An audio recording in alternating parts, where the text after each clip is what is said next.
Hello everyone, welcome back to my channel. In this video, we are going to discuss about X-ray fluorescence spectroscopy.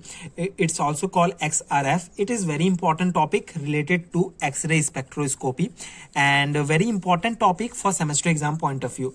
So one of the very important and very simple question is that how to measure the elemental compositions of a material that can either be a metal alloy, ceramic, polymer, or even something out of this world.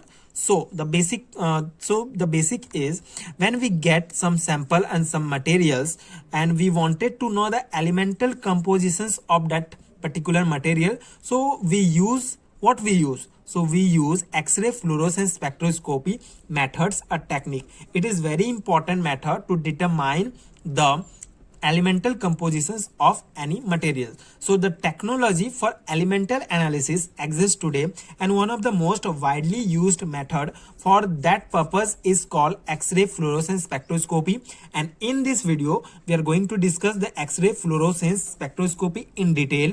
We discuss its basic theory and some important setups, some important spectrometer setup to know the elemental compositions of any given material. So what is basic thing is the X-ray fluorescence, it's also called XRF, provide one of the simplest, most accurate and most economic analytical method for the determination of elemental compositions of many type of materials. So if we wanted to know the elemental compositions of any materials, so using the X-ray fluorescence spectroscopy or X-ray fluorescence, we get to determine the elemental compositions of any given materials. The basic theory is, this is the basic points, and the basic theory is in my earlier video I also discussed about the this basic theory. So what is the basic theory of X-ray fluorescence is, let's take an example that we get some coins or some metal from the mining. So we have to know about the if we are going to discuss about that some coin that we get from the mining, so we have to know the elemental compositions of that particular coin or metal. So in that case also we use X-ray fluorescence to know the elemental compositions. In that coin, this coin is made from lots of elements, and that elements are made from the atoms. So from that coins we take atoms, and this is the atom. And the primary X-ray, if we radiate some primary X-ray radiations, like in X-ray fluorescence spectroscopy, an X-ray source is used to radiate the sample with X-ray radiation if the energy of the radiation, okay, if the energy of the radiation is sufficient, then it will interact with the atoms of inner cell electron, causing them to be kicked out. Okay, when primary X-ray radiation is bombarded to the to an atom, and then K cell, inner cell of this atom, so the electron is kicked out from this cell, and in their like almost immediately a relaxation process. And okay, when electron is kicked out from this cell, then there make blank or valence. So almost immediately a relaxation state take place where one of the outer cell electron falls into the inner cells. Okay, maybe it's from a L cell, from M cell.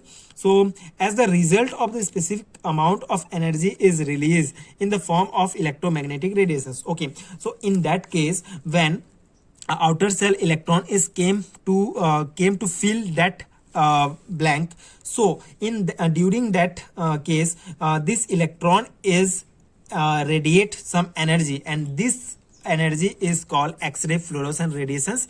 In the case when L cell electrons came to fill this valence, it's defined in K alpha, and when M cells electrons came to fill this blank, so it's defined in K beta.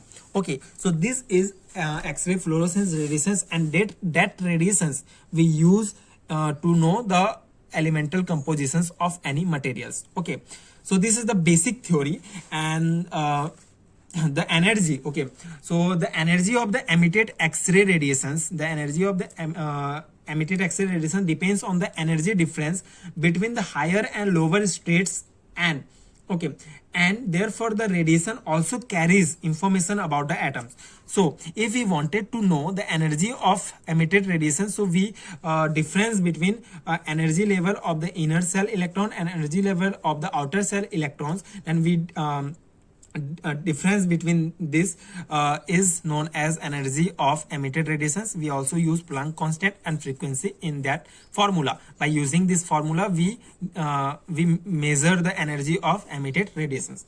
Okay, after the important point is, if we can measure the energy and intensity of this characteristic X-ray radiation that comes out of the material during the relaxation process, then we can also get information about the elemental compositions of the sample. Okay, I think this is clear point. And for measuring the energy and intensity of the emitted characteristic X-ray radiation, there are two possible spectrometer setups. So basically, when the when the emitted characteristic X-ray radiations that came out of the material during the relaxation process, then we so using this X-ray we get information about the elemental compositions of any sample. So for measuring that the energy and intensity of the emitted characteristic X-ray radiation, there are two possible spectrometer setup. Okay, first is energy dispersive X-ray fluorescence spectrometer, it's also called EDXRF, and second is wavelength dispersive X-ray fluorescence spectrometer, it's also called WDXRF. Okay, so what is the difference between in this both spectrometer setup, and what is the importance of that? Let's discuss. So in the case of the energy dispersive analysis, a detector is used that can sort the energies of photons. This setup is often favored due to its low cost and fast measurement time. Okay, so energy dispersive X-ray fluorescence, this is the instrument of that setup. So we use X-ray tube, okay, which produce X-rays, and this is sample and this detector. So this detector has that potential to sort the energies of photons. So we don't use any crystals on this setup. The important and the advantage of this setup is fast, it's cheap and simple design, and some limitations is poor resolutions, poor accuracy at low concentration, poor sensitivity for low atomic number elements. Okay, these are the some disadvantage or limitations of this spectrometer setup.